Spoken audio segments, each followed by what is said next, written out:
school safety and security. It just reminds us of our sacred duty, the protection and well-being of every student. Emergency response plans in place across Windsor, Essex. Funding boost. This is the largest investment in post-secondary education in Ontario and Canadian history. A lifeline for struggling colleges and universities. And new beginnings. This was all self-funded. We didn't get any additional dollars or grants.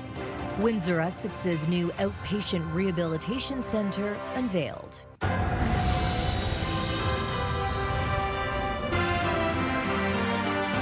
CTV News with Stefanie Masotti.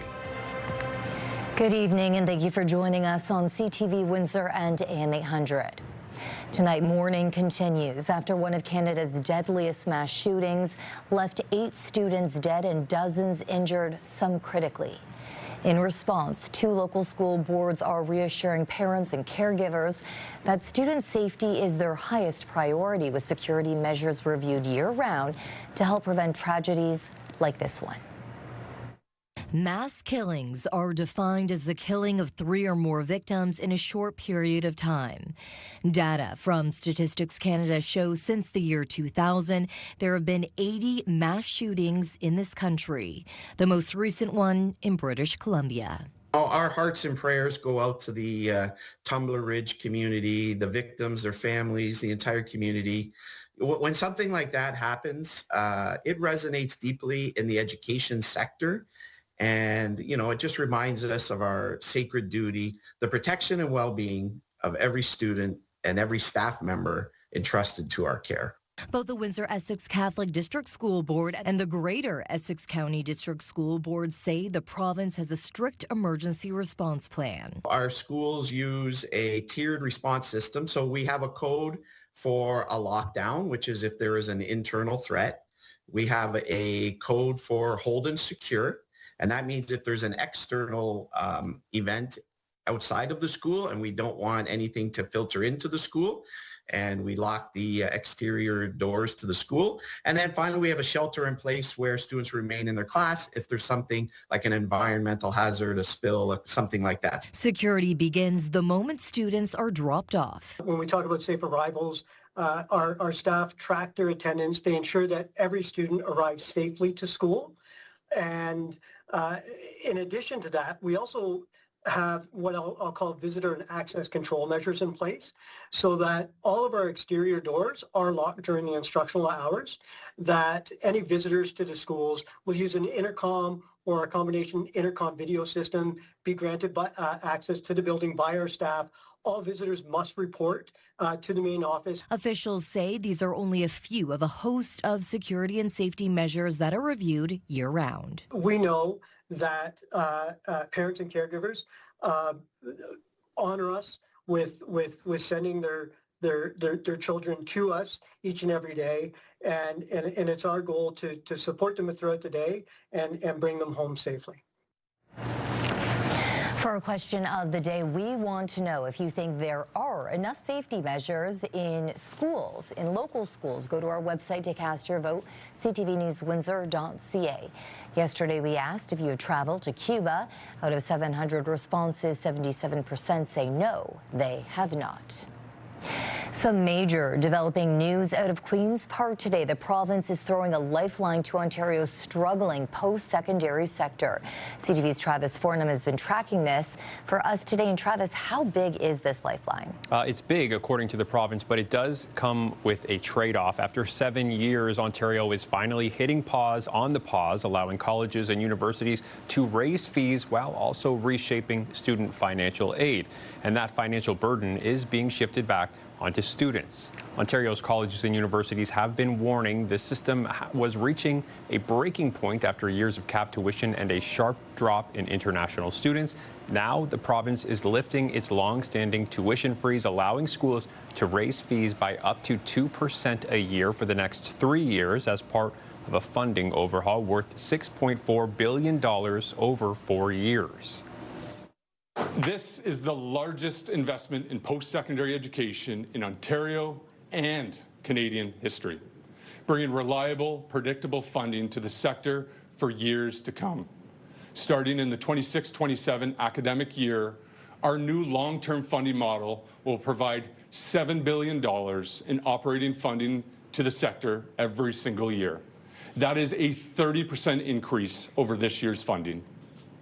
With this new model, we're funding over 70,000 new seats in high-demand programs like STEM, healthcare, teacher education, and the trades, expanding the programs students want to create the workforce Ontario needs.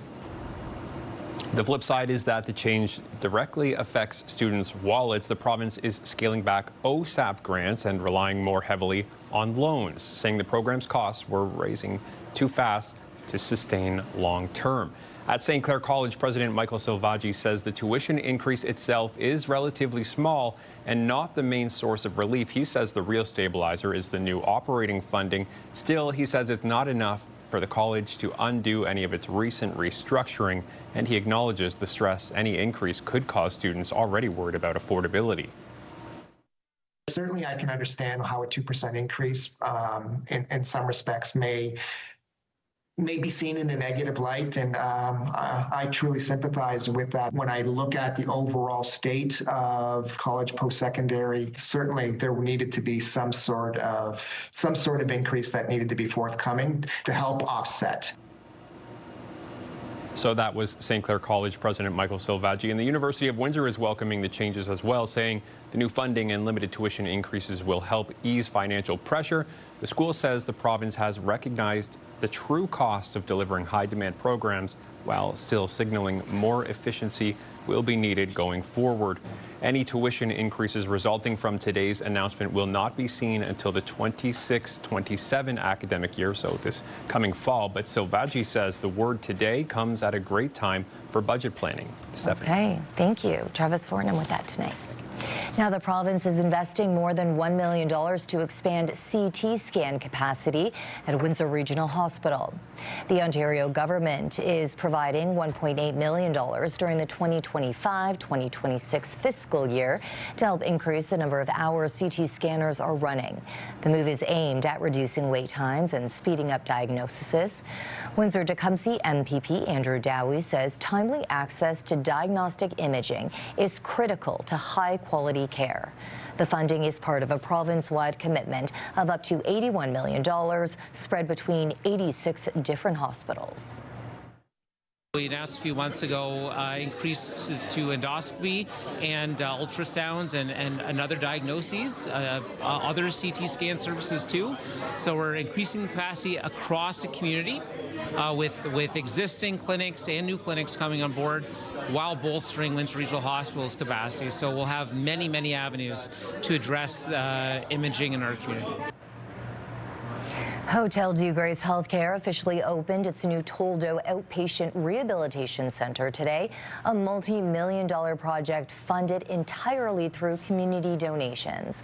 CTV's Chris Campbell is in the newsroom with more on this tonight. Chris. Yes, Stephanie. Hospital leaders say the new space has been years in the making, designed to modernize and expand outpatient rehab services for more than 15,000 patients each year. A ceremonial snip marking what officials call a new chapter for rehabilitation care in Windsor, Essex. The newly revealed Toldo Outpatient Rehabilitation Centre brings physiotherapy, occupational therapy, speech therapy, and hand therapy all into one centralized and purpose-built space. The campaign was led by the Toldo family and Toldo Foundation, which pledged $1.5 million towards the project. Healthcare in general is a big focus of our foundation. It provides great and improved services for the community. Hospital CEO Bill Mara says the facility was fully funded by donors without additional government dollars. This was all self-funded. We didn't get any additional dollars or grants or government money. This is Windsor and Essex citizens, corporations stepping up saying this is a worthwhile investment and we want to be a part of it. The expanded space includes simulated kitchen and bathroom areas, allowing patients to practice real-life skills before returning home. The best way to heal is at home and to provide these types of services. So the expanded services, the new space, it all lends itself to a better outcome for sure. and a really good space for our patients for their experience while they're getting rehab. More than 15,000 patients access outpatient rehab services at Hotel du Grace Healthcare each year, and demand is rising due to an aging population and more stroke recovery, brain injuries, and motor vehicle collisions. For former patient Bobby Wagner, rehab was life-changing. Just suddenly, everything I took for granted all my life, it was gone. This is a wonderful, safe place for people to recover. Rehabilitation Director Sarah Pico says the new location improves continuity of care, especially for patients transitioning from inpatient rehab. It's just a brighter space. I don't know how else to say that. I think it brings more joy and more hope for patients coming into this facility. Hospital officials say they do not anticipate wait lists. They say the new space allows for more equipment and improved patient flow. Fundraising for this rehab project continues as part of the Imagine campaign, which has an overall goal of $8.2 million. Stefanie? A great campaign. Okay, Chris Campbell tonight. Thank you for this. And a Windsor Essex digital health company is stepping up to tackle one of the region's biggest challenges, access to health care. As CTV's Bob Belichico reports, they've launched a new online platform connecting patients with doctors and specialists.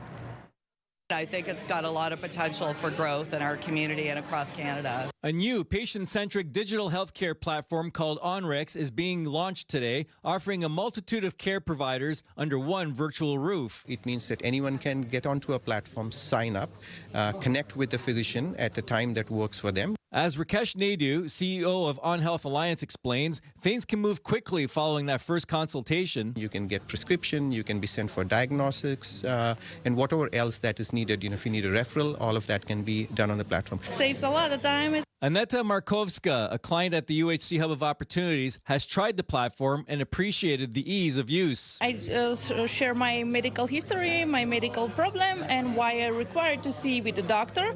And from that, he said that he will send referrals to the other physician.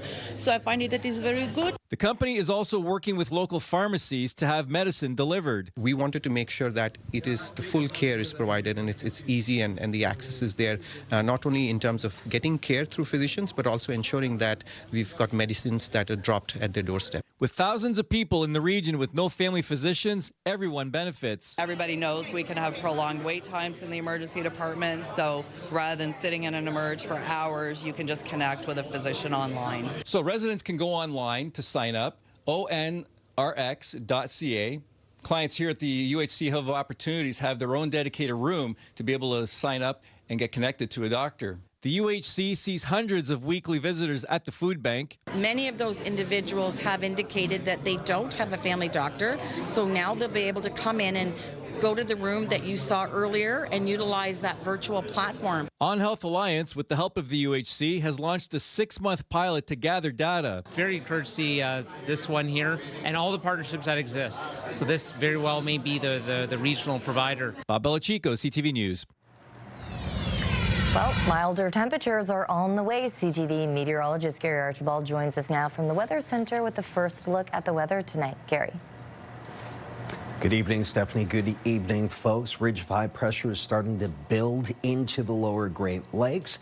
We are still dealing with some lake effect snow. Perfect setup with those northwesterlies fetching across the open waters of Lake Huron, but that's further to the north and east of us. As we zoom in, we aren't going to see much across extreme southwestern Ontario, but temperatures are likely to rise well above the freezing mark over the next few days. And I'm anticipating potentially some sunshine, fair weather for not just Friday the 13th, but Valentine's Day and beyond. I'll break down what you need to know.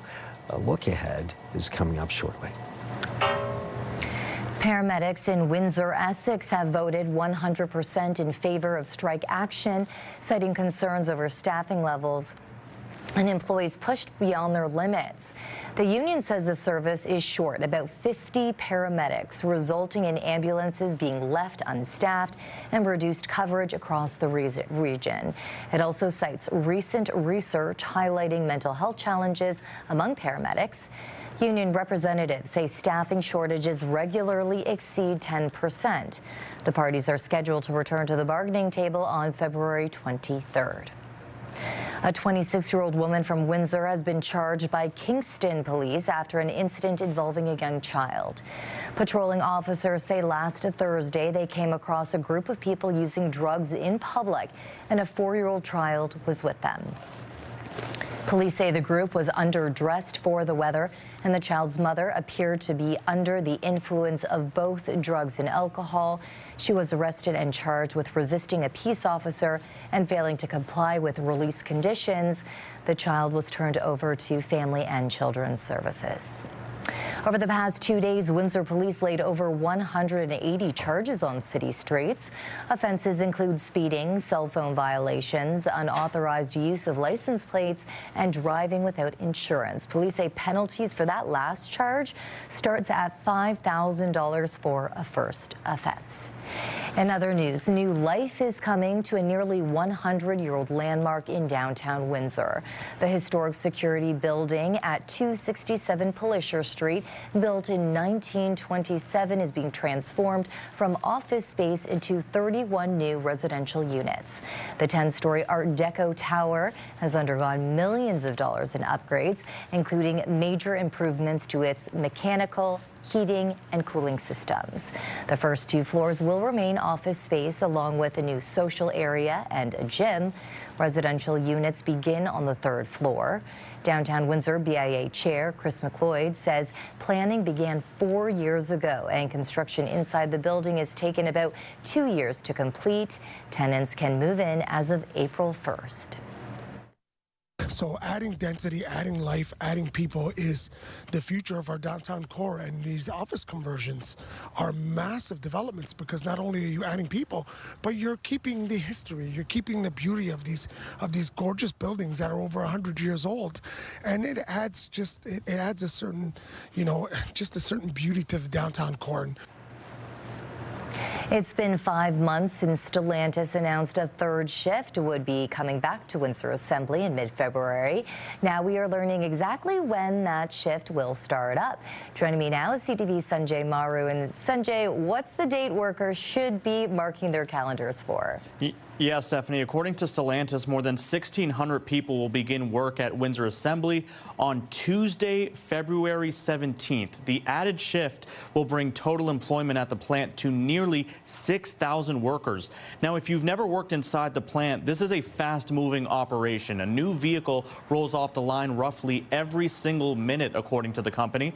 Now, as part of this 3rd shift, nearly 250 employees from the Brampton Assembly plant have also chosen to transfer to Windsor. That's because the Brampton plant has been idle since early last year, when Stellantis paused a major retooling project, shifting a vehicle to the U.S., leaving many workers without a product to build.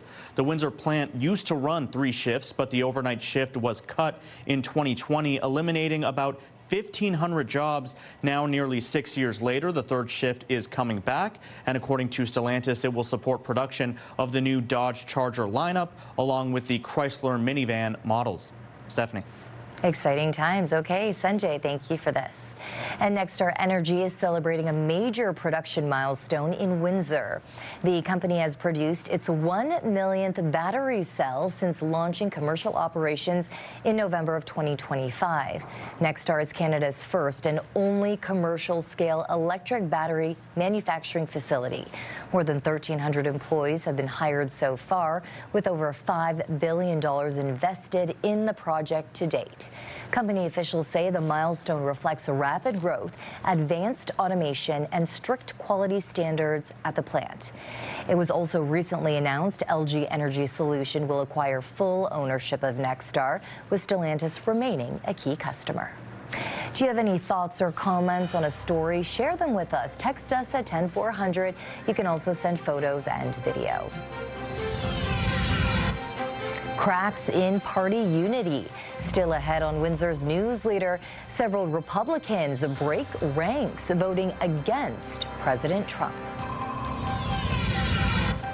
Kicked out of the Winter Olympics for his choice of headwear.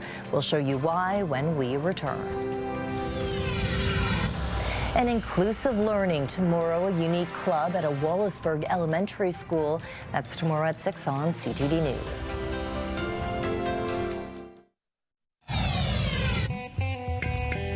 Start your day with the latest local news.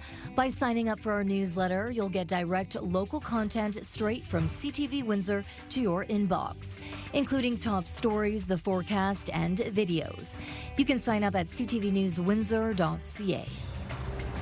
Officials are now warning Canadians to avoid all non-essential travel to Cuba amid growing concerns about shortages of fuel, electricity, and basic necessities. Foreign Affairs Minister Anita Anand says the government is working with airlines to help Canadians return home, and Global Affairs Canada consular officials are providing support.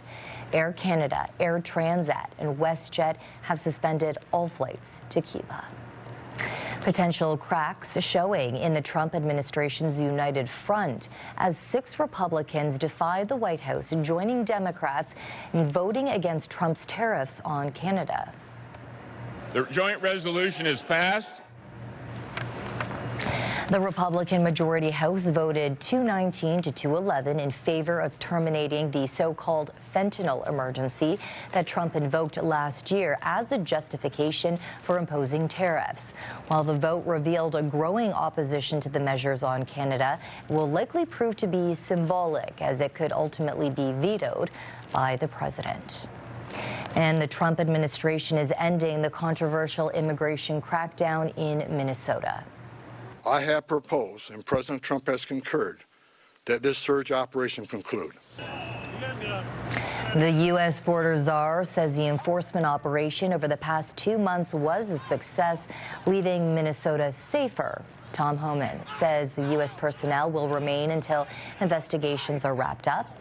During the crackdown, the fatal shootings of 2 American citizens were caught on camera, sparking nationwide protests. The wait is over for Canada's ice dance duo, winning Olympic bronze after more than a decade together. They celebrated their inspiring podium finish with fans late into the night in Milan. Here's CTV's Heather Butts. Posing with their new hardware proudly hanging around their neck, Piper Gillis and Paul Poirier are finally Olympic medalists after 15 years skating together. I think we're so incredibly proud of ourselves. It has been an absolute journey to get here, but to be able to skate the way that we did yesterday and truly believe in ourselves and let the training kind of speak for itself was so incredibly memorable. The pair visibly overcome with emotion after the performance of their lives. It was all just a blur.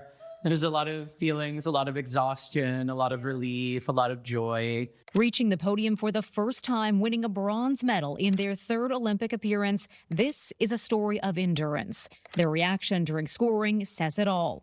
The captivating performance thrilled Canadians in the audience. You just been seeing them together for like 15 years, and it was like they won the night at the arena. Like everybody could feel it. It gave us chills. These dedicated figure skating fans from Ontario knew this dance would be different. This was a truly once-in-a-lifetime experience because they had that Olympic magical moment. But that's not where their excitement ends. And all of a sudden, you see Paul and Piper come in towards the end of the night, and the whole bar erupts in cheers and applaud. Hours after their podium finish, the delightful duo arrived at a small pub in Milan that has become an unofficial Canada house during these games. The bar sang "Go Canada" for them, and it's just they're performers, right? Like they do this for people. They want us to enjoy their performance. So, they're usually very thankful that we show that love back to them. After surviving ovarian cancer and mourning her mother's death from brain cancer, this performance was about perspective, not podiums. 3rd Olympic Games has just been a blessing.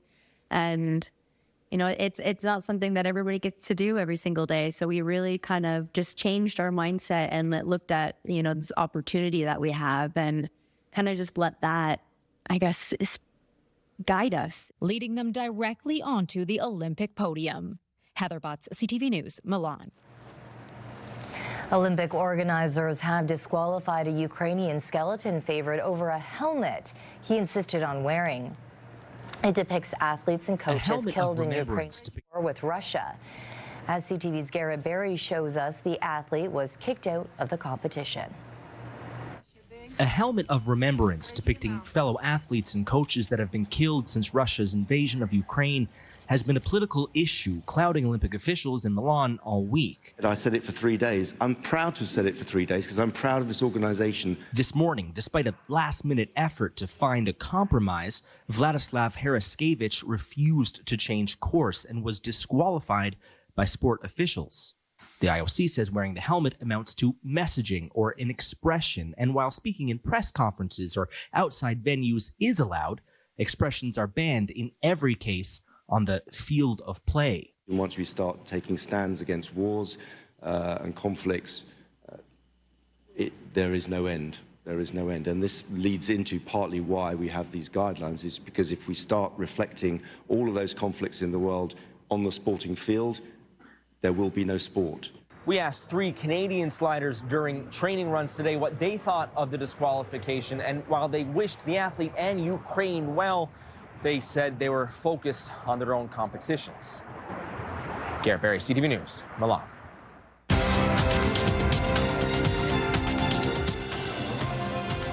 North American markets plunged today based on losses in the basic materials and technology sectors. In Toronto, the TSX lost 789 points. In New York, the Dow dropped 669. The Nasdaq fell 469. The Canadian dollar is down 0.17 of a cent. On commodity markets, gold dropped $150 an ounce and oil lost $179 a barrel. Coming up, big changes ahead for childcare in Chatham-Kent. Let's take a look at our CTV News weather snapshot. Thank you, Joanne Jones, for this great winter scenic. This image is likely to change over the next little while. Instead of seeing snow and ice, we'll see some earth underneath it all. Milder temperatures. The story coming up. Discussion here at Windsor City Hall. Windsor's top stories. A major project is about to get underway. Breaking news alerts. Severe weather is a possibility. And watch live. Good evening, and thank you for joining us. Download the CTV News app. From moment to moment, things change. CTVNewsWindsor.ca is Windsor's #1 source for online news. Watch every story from wherever you are, the moment it happens. CTVNewsWindsor.ca.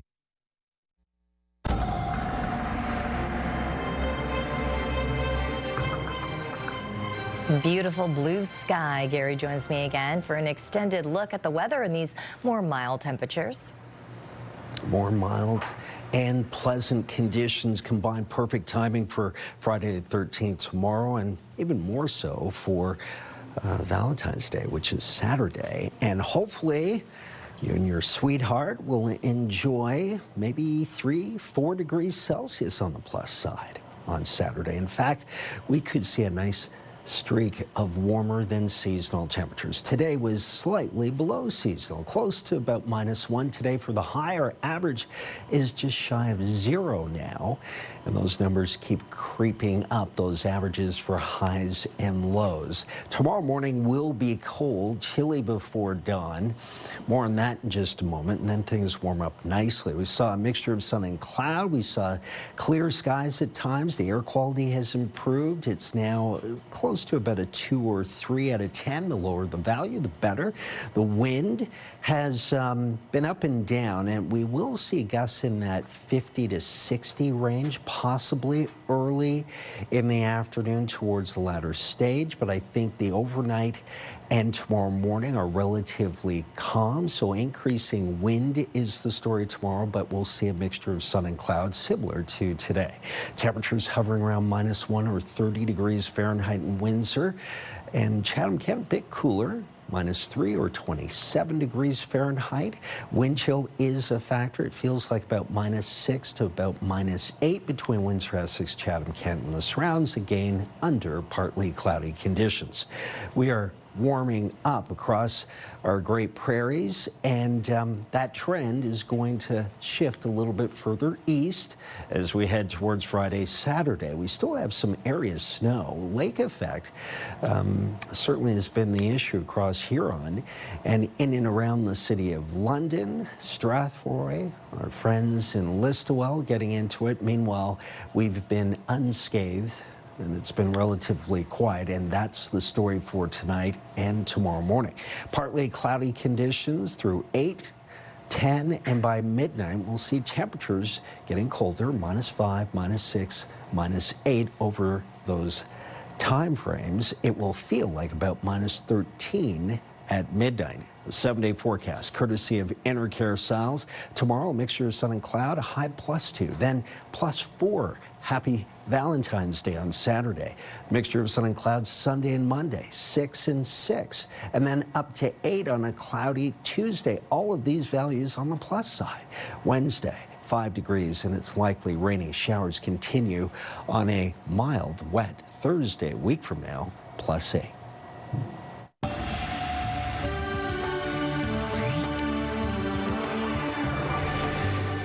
The municipality of Chatham-Kent is changing how it delivers special needs resourcing in licensed childcare. The municipality is ending its contract with Link Child Youth and Family Supports and transitioning to a new service model believed to be more inclusive. The change takes effect mid-April and will impact 39 positions at the agency.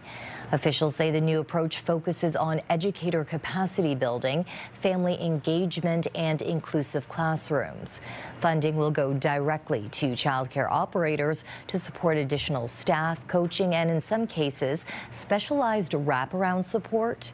The municipality says family will continue receiving services during the transition while aligning the system with changes across the province and the evolving needs of the childcare sector. For one military family, the hidden impacts of service went unrecognized for years.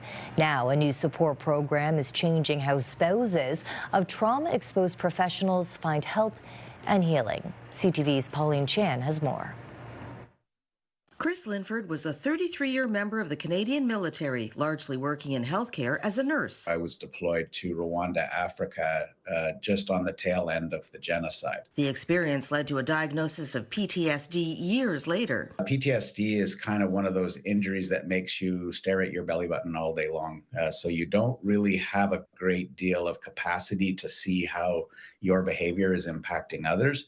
I knew there was something wrong. And when Catherine Linford eventually sought help for herself, she didn't even realize it was connected to Chris's behavior. I sought help just because I thought I need to figure out what's going on with me. I was sad, I was angry, I was frustrated, so I just needed to find out why. She and 2 experienced mental health workers appear in a new online program called the Spousal Resiliency Program, a spin-off of Wounded Warriors in-person course. It is not a program to bash our spouses. It's about taking care of us so that we are in a better place to take care, not to take care of them, but to understand them better. Wounded Warriors CEO Scott Maxwell says having the program online vastly expands accessibility. Removing geographical barriers to accessing what we know is needed from spouses no matter where they reside in Canada. He says in Ontario alone, there are some 80,000 public safety personnel, not including retirees or family. You're talking about upwards of 800,000 to 1 million trauma-exposed professional people. The 3-hour-long program is meant to be read and absorbed over several weeks and months. It's a game changer for the country. And Wounded Warriors also has support programs for couples and children of trauma-exposed professionals. Pauline Chan, CTV News. We're going to talk about all the fun things going on at the Canadian Aviation Museum. They just taught me how to fly the Tiger Moth. Hop on, Mel. Don't break it, John. Go.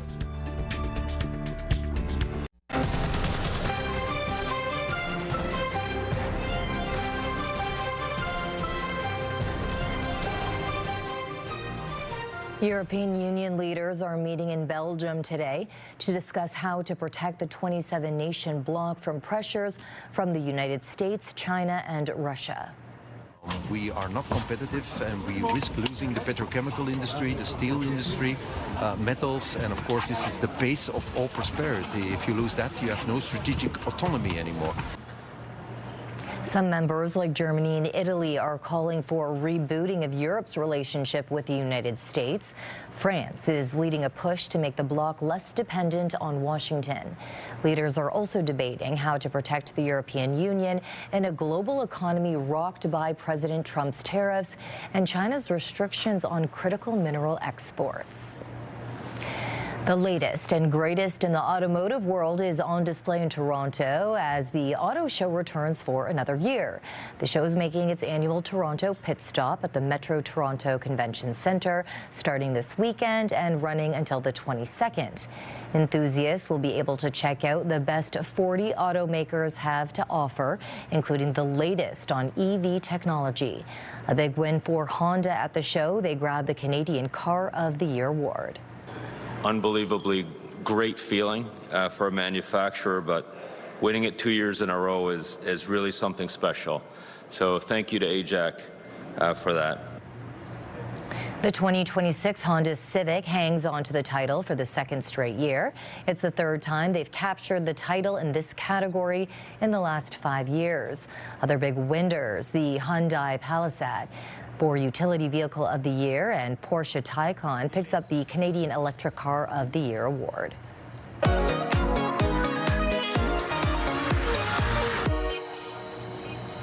Turning now to our weekly segment, What's Up YQG, with Johnny Parks from our sister station 89X and our own Melanie Kentner. It looks like love is in the air this week. Yeah, there are lots of things going on for Valentine's Day in Windsor, Essex, including things for people who have their sights set high, Johnny. Yeah, we're here with Mary from Canadian Aviation Museum. Could you tell us how people could make their hearts soar with you guys? We have a great idea for a Valentine's Day gift here. If you want to make your Valentine's heart soar, put them in a vintage aircraft. We offer flight experiences here in 3 different types of aircraft, and it gives you an opportunity to experience flight in an old plane. Can you talk about the types of aircrafts? We have de Havilland Chipmunk, a North American Harvard, and a Boeing Stearman open cockpit biplane, which is loads of fun. That's like riding a motorcycle in the air. It's lots of fun. Well, you brought out this beauty for me to check out. I appreciate that as well. We've seen them flying over, but I've never actually been up in one. What's it like up there? It gives you a whole different perspective on the region, and we can even have you look at it right side up or upside down if you want. And how do people sign up or get tickets, or what do they do for that? Best thing to do is go to our website, canadianaviationmuseum.ca, and look up flight experiences, and it tells you everything you need to know about how to book one. Are barf bags included with that? Or? Absolutely. Okay, good. Don't want to be cleaning the cockpit out at the end. You and me both. There's stuff going on for Family Day as well. Yes, we have a lot of children's activities available on Family Day. We're open from 10 until 3. They're all hands-on. They're crafts, the use of tools and technology here that we use for restoration of aircraft. And we also are hoping to have Phil Roberts here, the Birdman, and he'll be talking about wildlife control at the airport. And if we're really lucky, he'll have a bird. Oh, that sounds amazing. Now, there are lots of other things going on this weekend. Let's not forget, Johnny, including at the Chrysler Theatre. Yeah, we got Steve-O coming to town tonight. That should get pretty wild. And 2 other things at the Chrysler Theatre. Yeah, Dreamboats Friday and then Pretty Woman Saturday. Kind of a theme there. And what about some comedy? Yeah, you got Laughs and Love at Cherry Rock Lounge. That's going on Saturday, too. Awesome. Well, we put all those links online. So that's it for this week. And that's What's Up, YQG. All right, see you guys. Grammy Award-winning and multi-platinum singer Diana Krall will take to the Coliseum stage Thursday, April 16th. Enter online at ctvwindsor.ca for your chance to win a 4-pack of tickets to see Diana Krall at Caesars Windsor plus a $200 gift card. This is your CTV Windsor Our Community Calendar. West of Windsor Incorporated International Women's Day celebration returns to acknowledge amazing women, individuals, businesses, and organizations through West's Journey Toward Success Awards. See you next time on Our Community.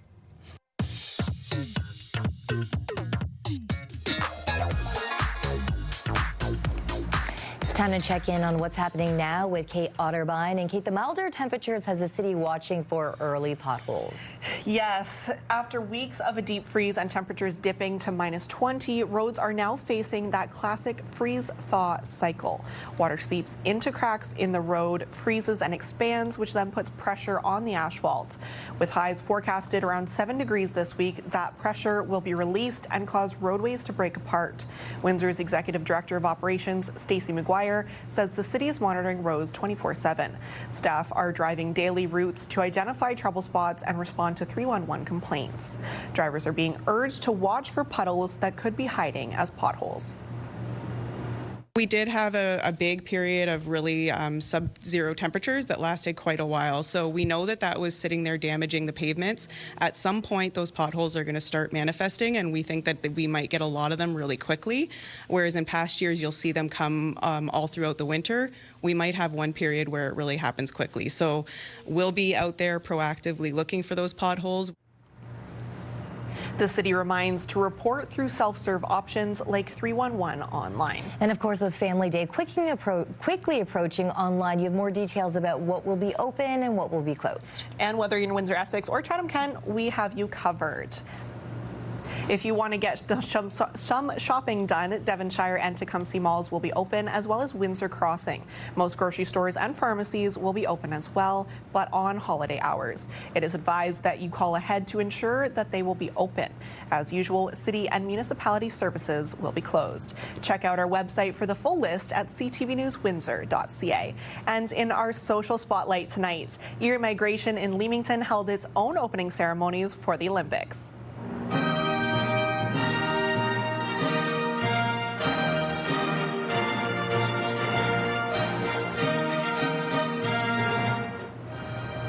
Two classes became local torchbearers carrying a homemade Olympic flame. Now, we always love and appreciate video submissions from viewers, but especially ones as cute as this. How can you resist?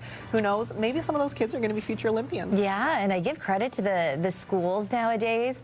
They're implementing the Olympics so much, and a lot of the parents know there's the app, the Seesaw app, so they get to see all of these videos happening throughout the day, and it's just great to see them taking part in real world life events that are going on right now. It's so special, and who doesn't love the Olympics? I know. Some country pride in there. It's so good. Okay, if viewers at home want to submit a video, how can they do it? You can send us a text at 10400 or email it to newsnow@bellmedia.ca. And that's what's happening now. Thank you, Kate. From on-screen passion to real-life destination, the iconic heated rivalry season finale Cottage could soon be yours to rent. That story when we return.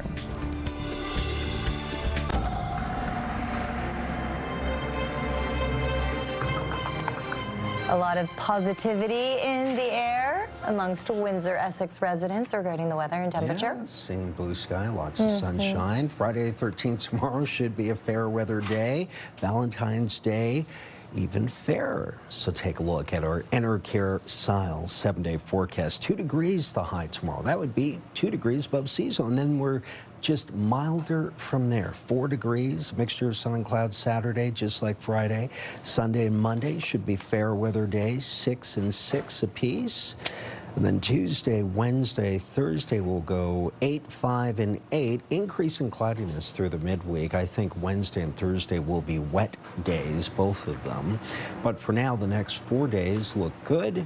And temperatures are above average.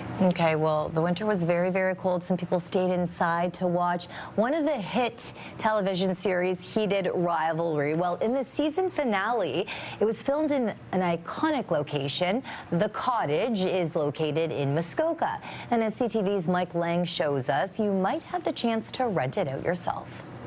This is the Barlokin Cottage, known as the Cottage from the heated rivalry Season 1 finale, where lovers Shane and Ilya take their romance to the next level. You're not jealous, are you? No. Ilya, I'm gay. In the series, the cottage is in a remote location outside of Montreal, but in reality, the cottage is situated right off Lake Muskoka between Hudson's Point and Hemlock Point. It was designed by an amazing architect, and they decided to film there. And I think something that caught everyone's attention is people didn't realize worldwide that Muskoka has these beautiful places to stay. With 2,500 square feet, floor-to-ceiling glass walls, and wide-open lake views, the Barlokin's shift from seclusion to the spotlight has helped reinforce Muskoka as a top summer destination.